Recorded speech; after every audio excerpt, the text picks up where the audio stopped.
Allô tout le monde, c'est Marie, j'espère que ça va bien. Alors, très contente de venir vous voir en ce samedi soir. Je sors de mes études un petit peu pour venir vous parler. On va commencer une série ensemble qui va s'appeler « Comment gérer chacun de vos doshas selon l'Ayurveda ». Et donc, aujourd'hui, ce soir, on va parler de comment garder le dosha Vata en équilibre. Donc, merci premièrement de partager la vidéo. Deuxièmement, de liker notre page Ariel Ayurveda. On a maintenant notre chaîne YouTube aussi qu'on est en train de monter. Et voilà. Alors, j'essaie de venir voir le plus souvent possible. Mais c'est ça, avec les études, hein? Mais ça s'en vient. Ça s'en vient. Je vais récupérer du temps. Donc, je me suis pris des notes pour rien oublier.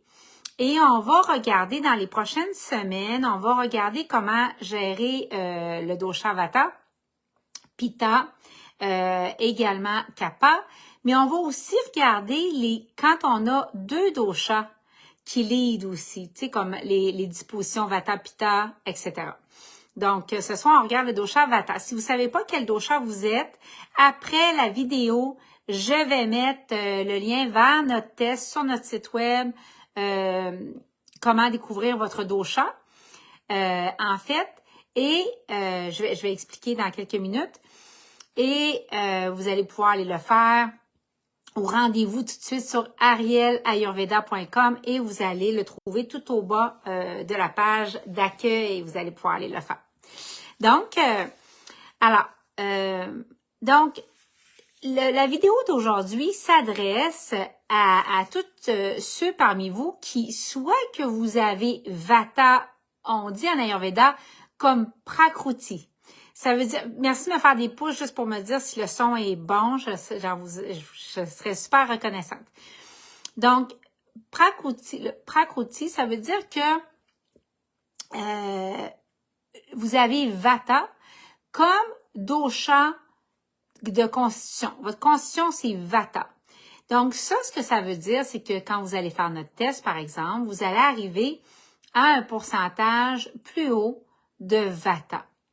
Le Prakruti s'exprime en pourcentage et c'est votre dosha au moment de votre conception. Au moment de la conception, quand vos parents vous ont créé, parce qu'aux dernières nouvelles, c'est encore ça. Donc, vous aviez un certain pourcentage, on a les trois doshas à l'intérieur de nous, mais vous aviez un certain pourcentage de Vata plus élevé à ce moment-là.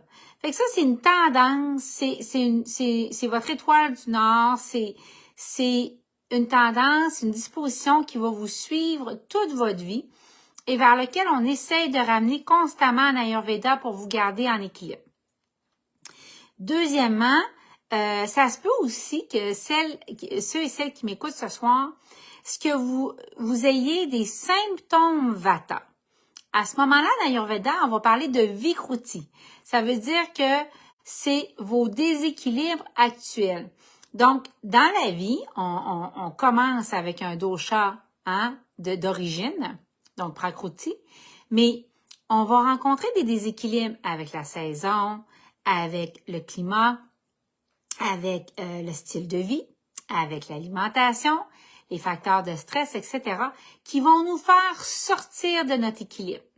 Donc, en Ayurveda, on s'attarde sur deux choses. Donc, Prakruti, qui est votre disposition d'origine, qui est comme notre étoile du Nord, et notre vrai Nord, et on va aussi regarder Vikruti, qui sont vos symptômes actuels. Donc, il faut savoir que les personnes qui ont un dosha Vata, donc dans nos tests, puis les tests en général en Ayurveda, là, vous allez toujours trouver votre Prakruti. C'est votre dosha d'origine. C'est votre dosha, je dirais, tendance naturelle, votre personnalité à long terme. C'est votre tendance long terme. Et donc, en Ayurveda, habituellement, les gens qui sont Vata comme dosha vont avoir des déséquilibres Vata. Ils vont être plus propices à avoir, tu as plus tendance à avoir des déséquilibres associés à ton dosha, donc ton dosha qui va s'aggraver, que d'autres déséquilibres, mais tout le monde peut avoir des symptômes de déséquilibre vata. Donc, et les symptômes vata, c'est quoi? Donc, des symptômes de déséquilibre vata, que ce soit à l'intérieur de votre dosha ou comme déséquilibre actuel. Si vous ressentez en ce moment plus de la peau sec, de la constipation, des gaz, vous êtes anormalement frileuse, vous avez de la difficulté à dormir, des nuits agitées, ça c'est typique de vata et on parle ici d'un déséquilibre qui est vata. Donc, une des façons les plus faciles de comprendre votre dosha, et puis après ça d'arriver à rester en équilibre selon l'Ayurveda, c'est de connaître les éléments qui le composent. En Ayurveda, là, on fonctionne tout le temps à partir des éléments. Ça veut dire les 5 éléments qu'on retrouve partout dans la nature, que ce soit le feu, l'air, l'éther, la terre et l'eau.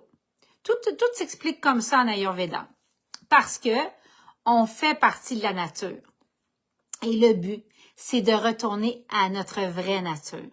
Donc, l'Ayurveda, c'est la science de la vie qui supporte votre l'esprit, le corps, pendant qu'on chemine vers l'illumination.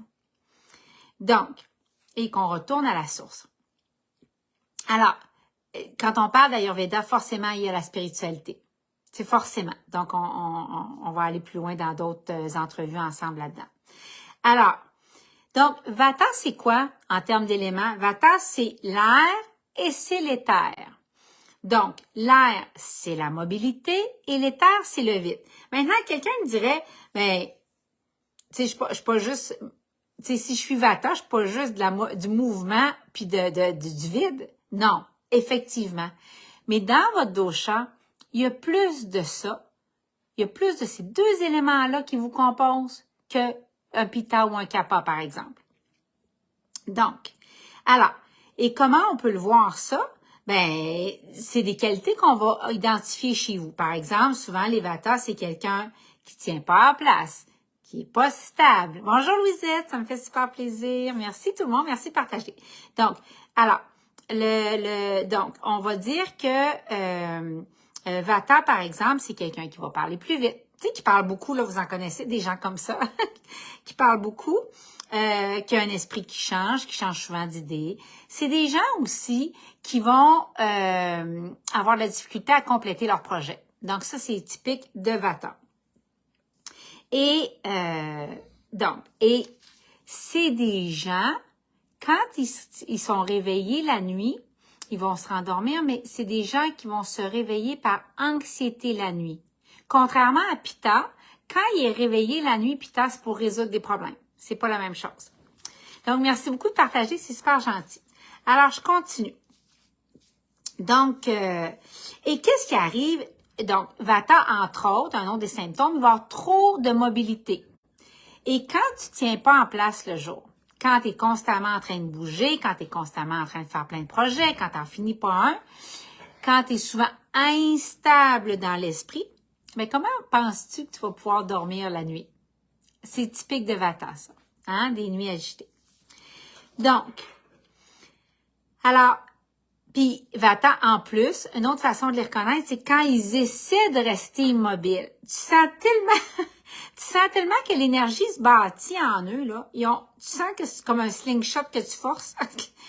Tu sais, c'est difficile pour eux de rester en place, puis là, il y a une énergie qui se bâtit, puis il faut qu'ils bougent. Donc, voilà, ça, c'est une des belles façons de reconnaître Vata. Donc, alors, si le dosha Vata est en déplacement, où il y a trop de mouvement, il y a trop de mobilité, la première chose à faire pour apporter de l'équilibre, donc des nuits agitées, j'en ai parlé tantôt, votre dosha Vata s'est aggravé, où vous avez des symptômes Vata de sécheresse, de gaz, de constipation, même des maladies chroniques, on l'associe à Vata. Donc, la première chose à faire pour ramener ce dosha-là en équilibre, c'est la stabilité. C'est la stabilité. C'est la chose numéro 1 à cultiver pour le dosha Vata. Donc, si vous équilibrez pas en apportant de la stabilité dans votre vie, il va y avoir aucune façon d'équilibrer votre dosha si vous êtes Vata. Donc, parce que au cœur de Vata, c'est le mouvement. Donc, comment on fait pour apporter plus de stabilité? Premièrement, on ralentit. On vit dans un monde qui est tellement rapide. C'est de la mère monoparentale qui voyage ses enfants, de quelqu'un qui s'en va en voyage, on va à un rendez-vous, une autre commission, et ou d'un appel téléphonique ou d'une réunion Zoom ou après et on va même à la maison. À la maison, ça va faire le lavage, après ça on va faire telle autre affaire, et on se ramasse à sec. Le puits est à sec. Ça, c'est un symptôme de Vata. Donc, et la dépression, là, la vraie dépression, crash and burn, là, l'anxiété au point de voir noir, là, c'est typiquement associé à Vata. Donc,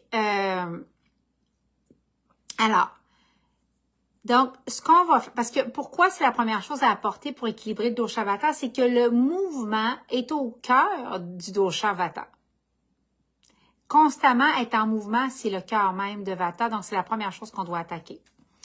Alors, tu sais, puis juste pour donner un exemple, les gens qui sont Vata vont se lever le matin, là, puis ils vont bondir en dehors du lit, puis ils vont s'en aller tout de suite dans la douche, puis tu regardes à quelle vitesse ces gens-là vont déjeuner, ou puis c'est pas une critique, là.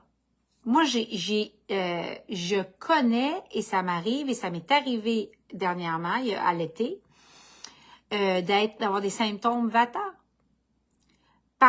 notamment à cause du style de vie. Le stress est associé à Vata. Donc, la vitesse à laquelle on mange, la vitesse à laquelle on passe d'une chose à l'autre. On est tout le temps en train de faire des plans. Donc, des plans pour la semaine, des plans pour le week-end. Regardez la vitesse à laquelle vous allez prendre un bain, la vitesse à laquelle vous allez prendre votre douche. Ça parle de Vata. Et donc, et on va manger en pensant déjà à la prochaine chose qu'on devrait être en train de faire. Ce qui n'est pas ce qui va aggraver Vata. Et la vitesse à laquelle vous faites vos activités, ça va vous dire exactement si vous le faites à la manière de quelqu'un qui est Vata. Donc, la deuxième caractéristique de Vata, donc on a parlé de la stabilité, la deuxième façon de diminuer le dosha Vata et de faire en sorte qu'il ne s'aggrave pas. Vata, il faut savoir qu'une des caractéristiques de l'air et de l'éther, c'est le froid. C'est un dosha qui est typiquement froid. C'est-à-dire que pour l'apaiser, ça va être important de s'habiller davantage. Hein? Voyez-vous, j'ai fait exprès de mettre un chandail ce soir parce que j'ai du Vata en ce moment. J'ai des symptômes de déséquilibre Vata. Je sais que j'en ai trop fait. Je sais que ma vie a été trop vite dernièrement avec préparer le terrain pour l'automne, avec préparer les animaux pour l'automne, avec les études par-dessus, avec l'entreprise par-dessus. Même si on prend des moments pour s'apaiser, ça se peut que Vata, les symptômes s'aggravent, puis ça se peut qu'il y en ait trop de mouvements quand même, qu'on devrait ralentir encore plus.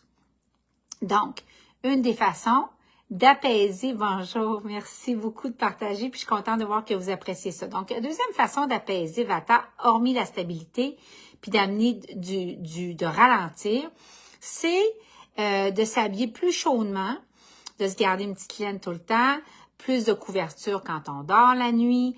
Il faut augmenter la température externe puis interne du corps. C'est toutes des façons qu'on, tu sais, même, puis moi, l'image que j'ai tout le temps pour m'en souvenir, tu sais, des ambulanciers, là, quand ils arrivent sur un lieu d'accident puis quelqu'un a vécu un gros stress ou un choc, là, quelle est la première réaction qu'on fait? On a froid. Puis qu'est-ce que les ambulanciers vont faire? Ils vont couvrir la personne qui a été accidentée. Ben c'est ça. Vata, il y a eu trop de mouvements, il y a eu trop de stress, donc on va aller augmenter la température interne puis externe. puis on va aller apporter de la chaleur aussi à l'intérieur, notamment avec des thés chauds, pas trop chauds. On veut, en Ayurveda, là, on va éviter les affaires bouillantes, puis on prend jamais rien de froid. C'est à température de la pièce, pour tous les doshas. Donc, l'été, on va pouvoir prendre un petit peu plus frais, mais règle générale, c'est toujours à température ambiante, température du corps. Donc, on va apporter de la chaleur en prenant des tisanes, par exemple, des thés au gingembre, des épices tièdes. On va manger cuit et chaud. Donc, et on va faire de l'exercice modéré. Par exemple, tu sais, un vata qui s'en va faire de la course, là, ben, on est encore en train d'augmenter la mobilité. Est-ce qu'on est en train d'apaiser ce dosha-là? Non. Un vata qui est constamment dans des avions, qui est constamment dans sa voiture en allant d'une place à l'autre. Est-ce qu'on est en train de diminuer la mobilité, puis l'air, puis le mouvement dans la vie de cette personne-là? Non. Donc, ça va être quelque chose qu'on va essayer de diminuer. Une des choses aussi qu'on va, pour faire augmenter la température pour Vata, on va favoriser des goûts qui sont amers. Puis les goûts amers, ça va augmenter le thermostat intérieur, notamment dans les goûts amers, vous allez trouver de la nourriture fermentée. Ça fait ça. Pas en trop grande quantité parce que la nourriture fermentée peut augmenter les gaz, mais on va aller en prendre un petit peu. Une troisième caractéristique, à part la stabilité, le mouvement qu'il faut apaiser, le froid et la troisième caractéristique de Vata pour l'apaiser, ça va être la légèreté. L'air, l'éther, c'est léger, hein? Donc, alors, ce qu'on va vouloir faire, c'est amener de la lourdeur pour ce dosha-là. Ça veut dire que, puis pourquoi on dit que Vata est associé à la légèreté, notamment, c'est un dosha souvent qui va être plus mince, qui peut avoir tendance à être émacié, puis qui est souvent associé à la perte de poids. Quand quelqu'un est en train de perdre du poids, des fois après une période de stress, après une période de maladie ou de grande fatigue, on sait que que Vata est présent, Donc, Vata est présent lorsqu'il y a une perte de poids. Alors, où on est en deçà du poids santé. Et, par exemple, on va être distrait, on va avoir de la difficulté à se concentrer. Ça, c'est des caractéristiques de la légèreté.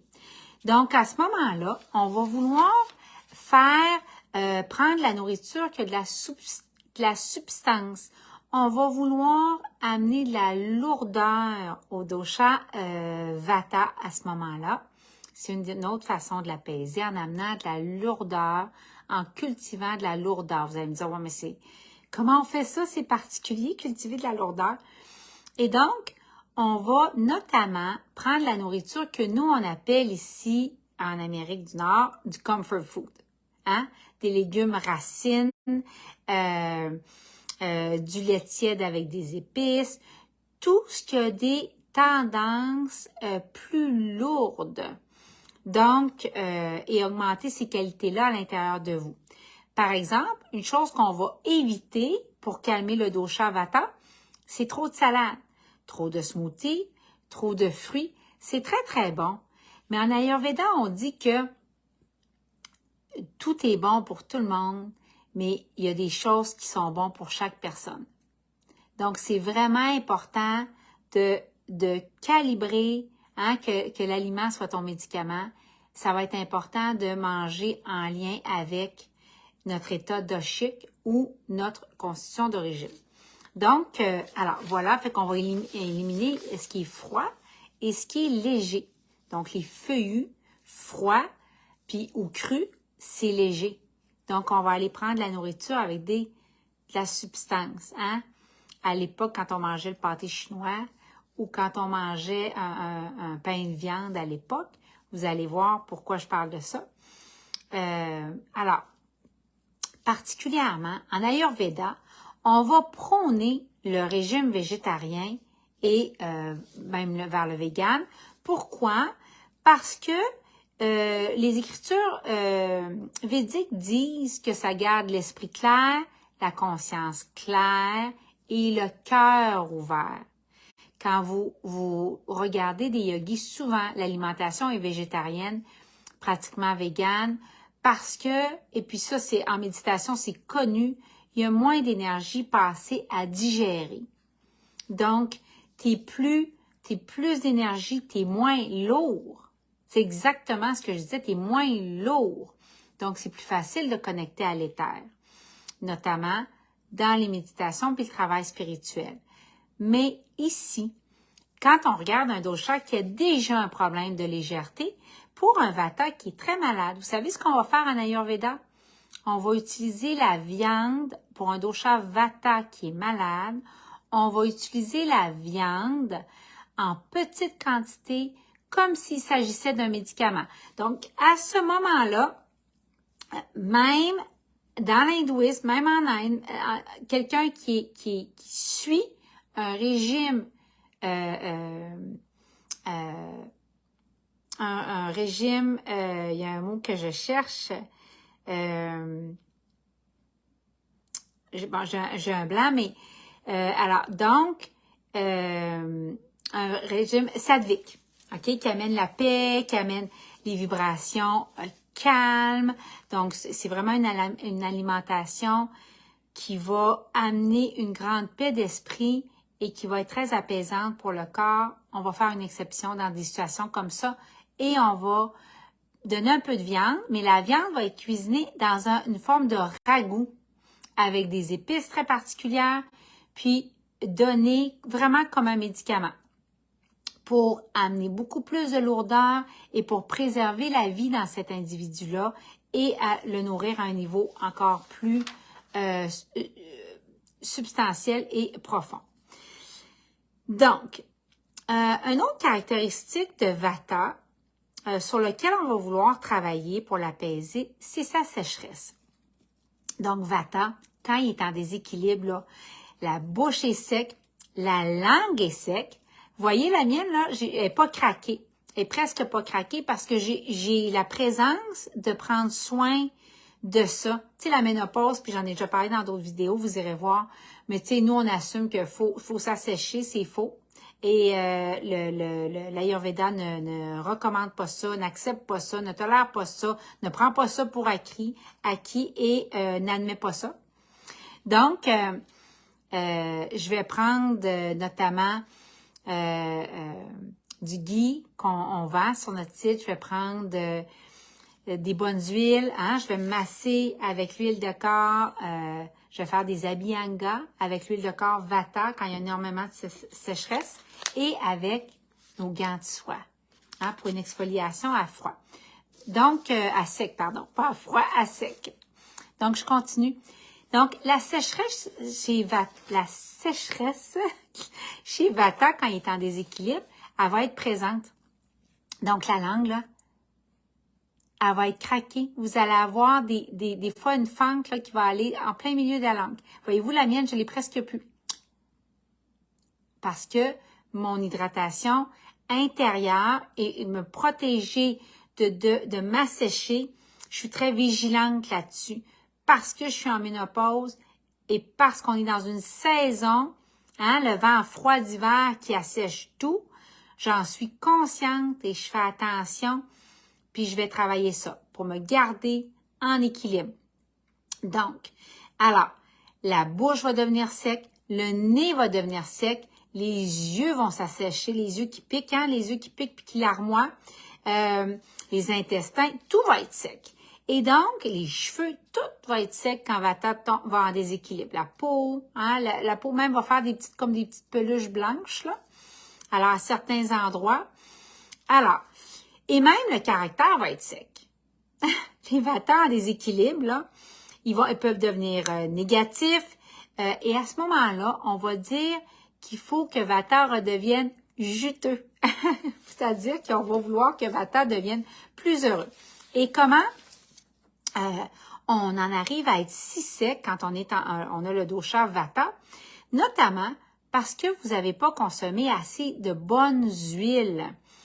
Et les tissus en ont besoin pour rester jeunes, pour rester flexibles et également, vous avez probablement pris des choses trop chaudes. Donc, trop d'épices, des épices, parce que des fois, les Vata aiment ça, manger épicé.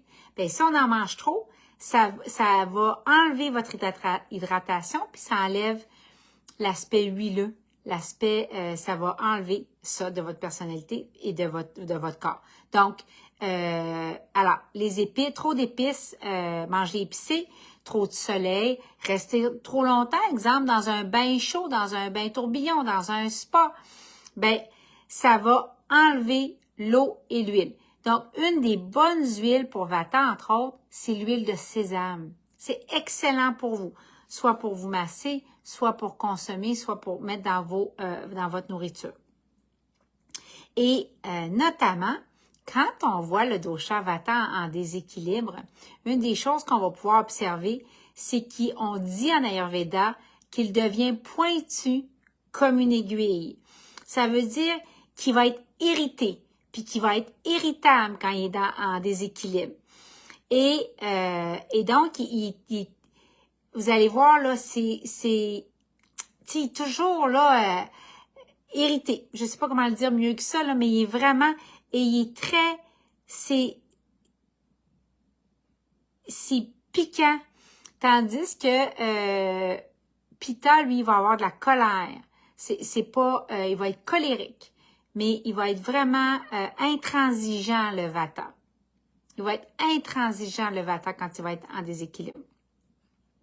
Donc, pointu, puis sur les détails, puis alors, très, voilà. Et donc, tellement sec qu'il va devenir casseur.